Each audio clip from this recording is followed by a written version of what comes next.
Hey guys, I'm Miss Delahaye, and this is AP World History Rundown, where I give you everything you need to know for the AP exam. Today is all about South and Southeast Asia from 1200 to 1450, so let's get to it. Let's start in South Asia, or the Indian subcontinent. Dar al-Islam extends into India at this time with the rise of the Delhi Sultanate. This is a Muslim government ruling a Hindu majority, so there are some challenges that continue to shape Indian politics to this day. The Delhi Sultanate ruled using religious toleration and foreign bureaucrats.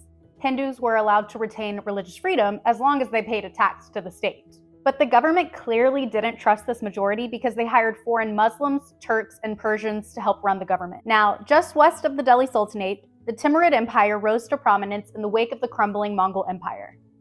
Timur, a brutal Mongolian, established this empire out of the ashes of the crumbling Chagatai Khanate, extending its borders from the early Ottoman Empire in Anatolia all the way to the Delhi Sultanate.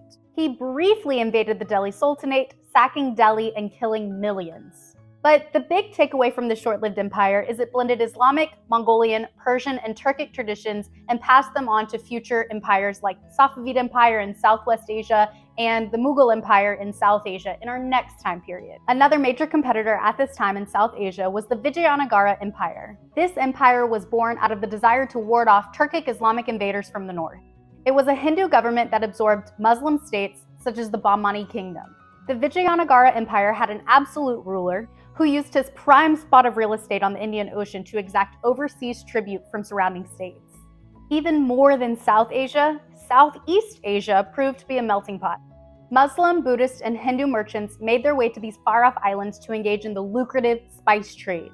The Srivijaya Empire was able to control the Strait of Malacca, which was the fastest route from India to China and a choke point in the Indian Ocean.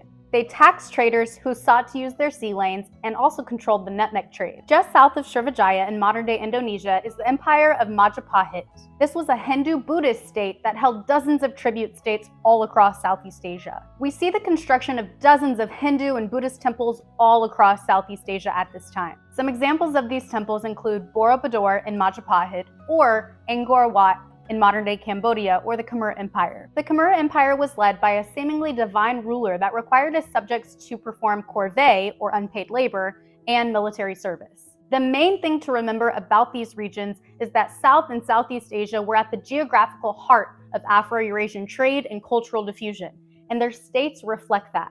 All of these states rose due to and relied on the Indian Ocean Trade Network, but we'll get to that in another video. Thanks for watching.